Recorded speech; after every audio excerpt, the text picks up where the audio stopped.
What is up, you guys? Welcome to episode 4 of the Shadowhunter Saga. Let's get straight into it.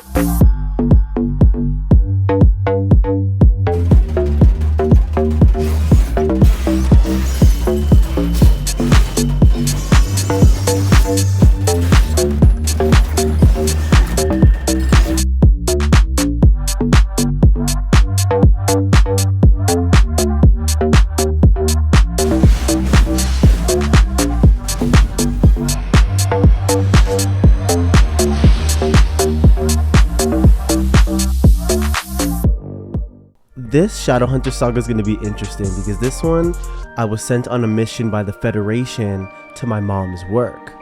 And I thought this was interesting because my mom would tell me a lot about her work. She works for the government of Canada in the whole tax arena. So she answers calls and helps people with their taxes. And there's a bunch of people in there who wanted a Black History presentation. And I would do that for some elementary schools around here, for one, I should say. Every year I would go to this elementary school and do a Black History presentation for the kids. And I would also mix in consciousness because they loved that as well. I couldn't believe how much they loved it. So my mom knows that I do the presentations at the school. So she offered that I do them at her work. And I was like, okay, that's cool, right? I basically just used the same presentation as the one at the elementary school. And my mom would tell me all these stories about, there's spirits, there's so much spirits in the building there, and people keep reporting spirits around and all of that shit, right? I would remote view her work and I would see everything. And I would see all the spirits walking around and all that. I'm like, whoa, okay, this is for real, for real. So the day comes around and it was yesterday. I had got everything ready and we're driving over.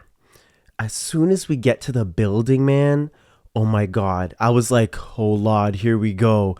Because the building's energy was so dense. It was like there was so much happening there. And I was like, okay, this building's old because there's so much energy around this place. And I walk in and instantaneously I was like overwhelmed with energy, just energy coming from everywhere. And you guys know I have seizures, which is like a lot of energy coming at me at once, and it's downloads from the Federation. So I was feeling that energy of like the energy coming at me, almost like I'm gonna have a seizure, but I wasn't because I wasn't due for one. So because I have them every month. So at this moment I was like, okay, well, I'm not gonna have one because I'm not due. But obviously I'm getting bombarded with so much energy at once. And all these spirits were walking around. There was animal spirits. There was Native American spirits, just city people spirits. Like there was so much going on.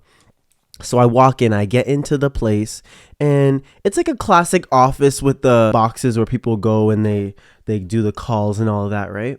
It looked just like how I remote viewed it. And I was like, Mom, this looks just like it. She's like, I know, you described it exactly. Right away, the spirits coming up to me and they're like, yo, can you tell this person that? Can you tell this person that? And I was like, whoa, okay. Just give me a moment. I just need to get comfortable here. I'm scanning around and there was so much going on. I got to meet all my mom's coworkers, and right away I knew I was going to be doing like readings with them because they all needed help. I get in the place and then they have a meeting. So they have a meeting where I'm going to be just at my mom's desk and they're in the meeting room. And I knew this is where I was going to get to work. So I'm sitting down. Right away, I could feel the spirits running around all over the place. And I got one of my astral guards to scan the place. I got 2 of them. I said, can you guys scan and see what's up? So they're scanning and they're walking around and they're telling me about the different spirits that are here. And I'm taking note. I was taking note on my computer. I'll actually tell you guys right now. So the first one that my guards were scanning was a dark being that was in the corner of the whole big room. And it was at some lady's desk. So there was some dark being. It was like, its skin was black, its eyes were red, and it just looked like a classic demon. And it kind of almost looked like a praying mantis being. It was so interesting how it looked. It was just so dark. Right away, this dark being is there, and my guards are cornering it. And it's like yelling. It's like, get away. It's yelling, get away, get away. And I asked it. Whenever I speak, it's like my voice goes through the guards. So I asked it, I said, what are you doing here? What do you want? What is your goal? It barely would answer me until I was like forcing it to. And it said, I'm here following her and she's not here today. And I was like, okay, well, what are you doing here then? And it said, even if you cast me out, I'm still going to follow her. I'm going to still follow her and wait for her outside of the building until she finishes work.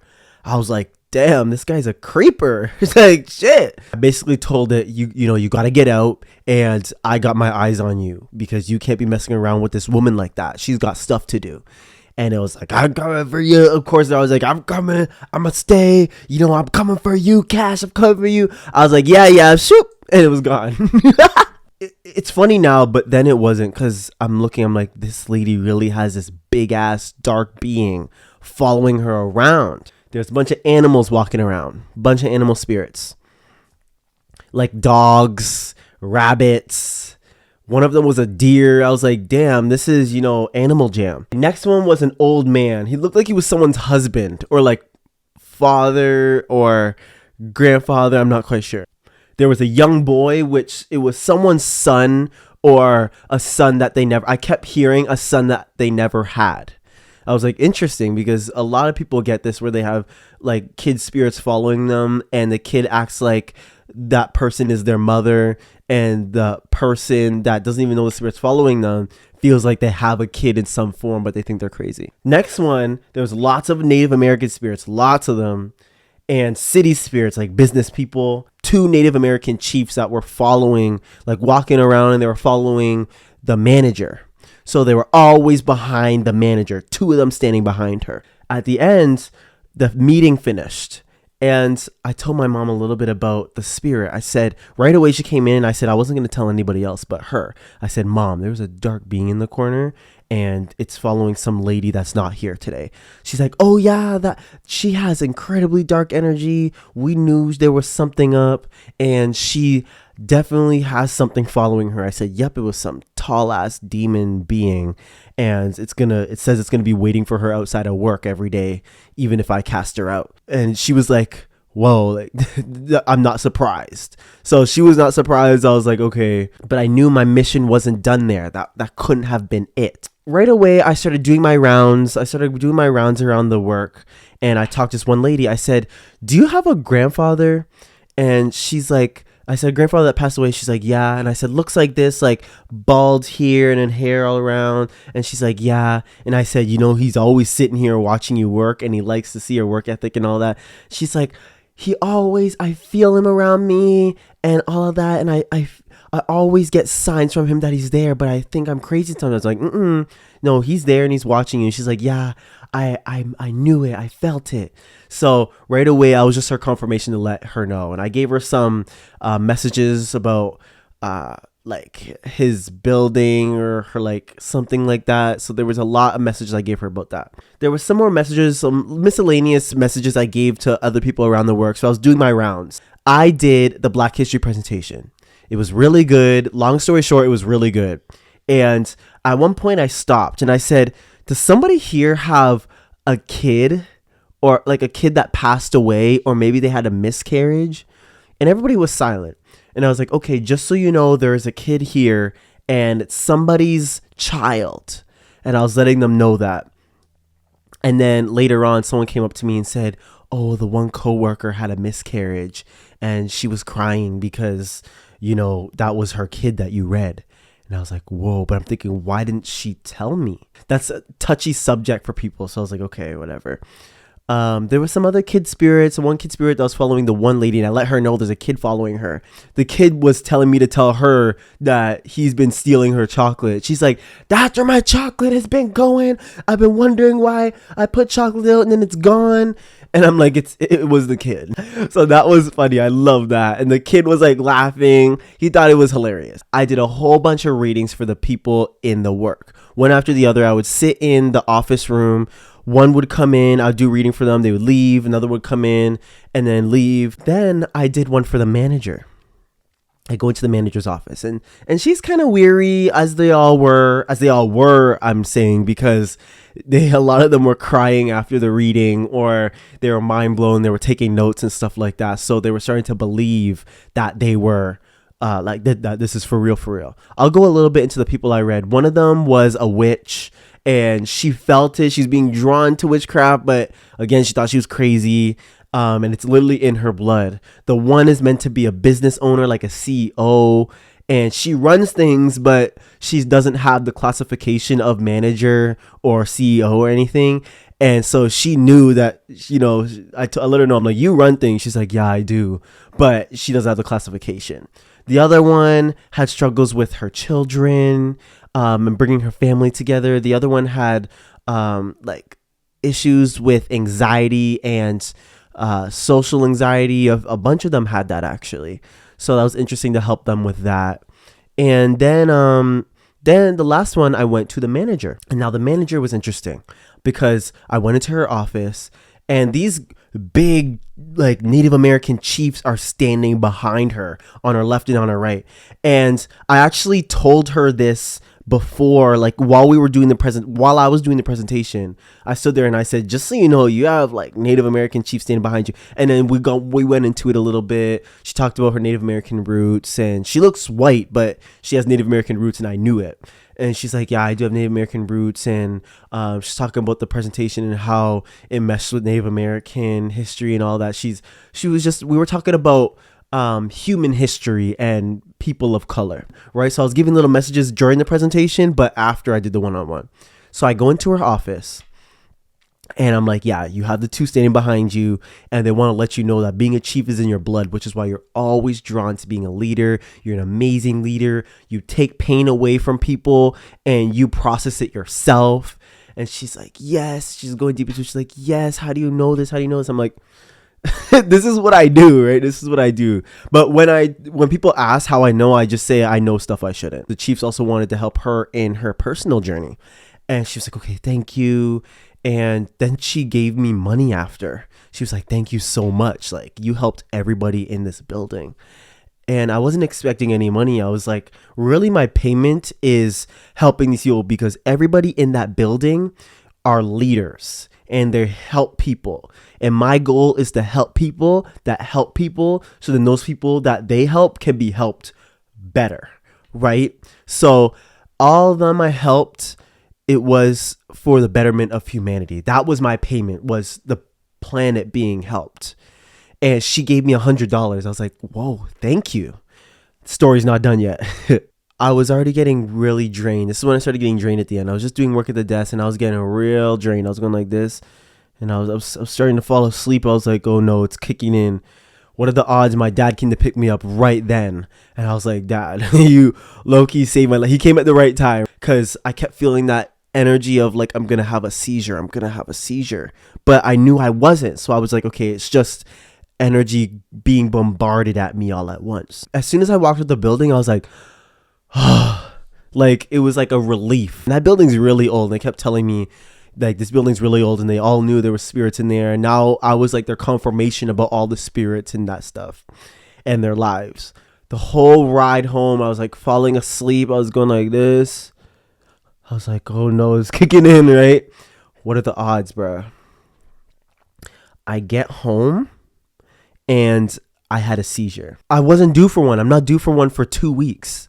So I was like, why am I having this now? And my body was completely sore. I slept for, I think it was like 16 hours. And I woke up, and as you guys know, whenever I have a seizure, which are really downloads, I wake up and my mind's full of all this new information. I'm like, whoa, like, what did y'all put in my mind? A lot of it was related to fire energy, Lyrans, helping give me more energy to do more work, more motivation basically, and was giving me a lot of information about extraterrestrials and when they're coming and all of that. I was like, whoa, this is so damn cool. I'm still processing the information, and I'm working to process them more. But yeah, that mission was really cool, and I loved it. It was one of my most favorite missions, but one of my most hard missions. So Wow.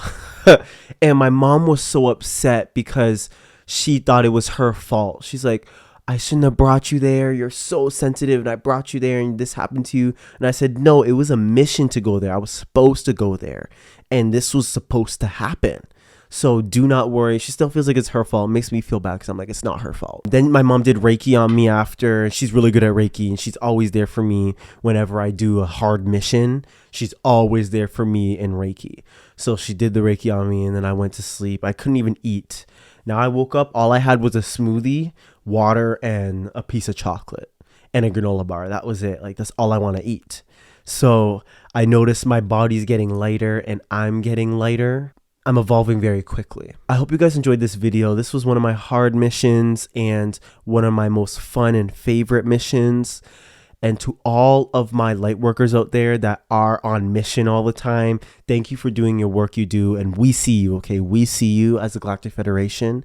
And email me or DM me. Let me know what's up. I would love to have some of you on my podcast to talk about your missions, because everybody wants to hear more about, Galactic Federation agent missions now that people are starting to understand that this stuff is for real, for real. Don't forget to add me on Instagram and all my socials, and I'll see you real soon.